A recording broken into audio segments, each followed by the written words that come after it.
Mga kapuso, kaisa po ang taong bayan sa pagdarasal at pakikiramay doon sa mga napatay na mga miyembro ng PNP SAP sa engkwentro sa Mamasapano.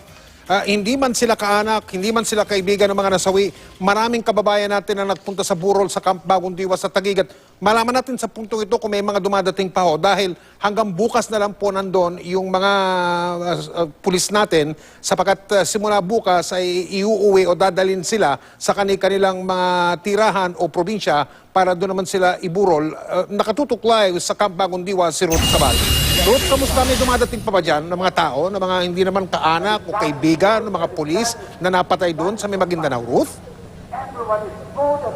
Tama yan, Mike, kasi kaninang hapon ay binuksan sa publiko itong burol nga ng mga napatay na miyembro ng Special Action Force sa Mamasapano, Maguindanao. Kaya naman yung ilan, kahit na hindi mga kaanak, ay nagkaroon ng pagkakataon na makiramay at magpasalamat na rin daw dito nga sa Fallen 44 para sa mga nagawa nila para sa bayan. Pagkatapos ng kanilang klase, dito na sa Camp Bagong Diwa dumiretso ang grupo ng criminology student na si Manuel. Kahit wala raw silang personal na kakilala sa mga PNP Special Action Force na nasawi, sinadya raw nilang pumunta rito dahil naapektuhan daw sila sa paraan ng pagkamatay ng 44 na pulis na nagsakripisyo para sa bayan. Ito rin ang dahilan ng ilan pang nakiramay. Napayak din kami. Kahit wala kaming kasi kakaawa naman, mga bata pa. Oh. Justice, ma'am, justice po. Ma'am. Parang napakatapang po nila kasi, ma'am. Gusto niyo po bang maging pulis kahit din? Opo, ma'am. Para makatulong po sa bayan. Kahit ibuwis namin yung buhay na. Si Manila Mayor Joseph Estrada sandali ring nakipag-usap sa pamilya ng mga nasawing pulis. Personal niya ring iniabot ang financial assistance ng Manila City Council na nagpasa ng resolusyon para mabigyan ang pamilya ng Fallen 44. 100,000 pesos para sa mga namatay at 50,000 pesos sa mga pulis na sugatan. Ayaw na raw magkomento ni Estrada sa mga batikos kay Pangulong Noynoy Aquino. Pero giit niya ang paniwala niya kung paanong makakamtan ang pangmatagalang kapayapaan sa Mindanao.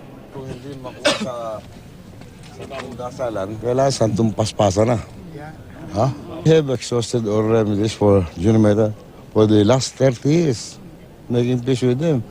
They don't know. So, what's next? We have to wage war to earn peace. Ayan, it's 45 years na yung MILF. Oh, how many years are going to wait again? Another 45 years.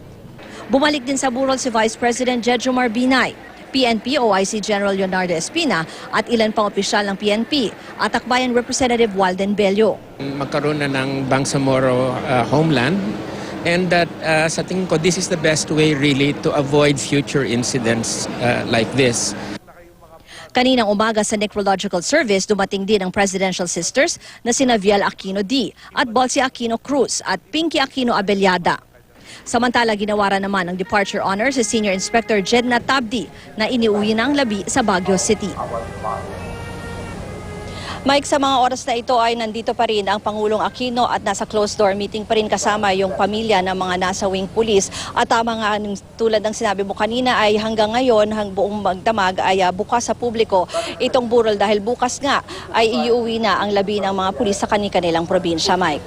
Maraming salamat, Ruth Cabal.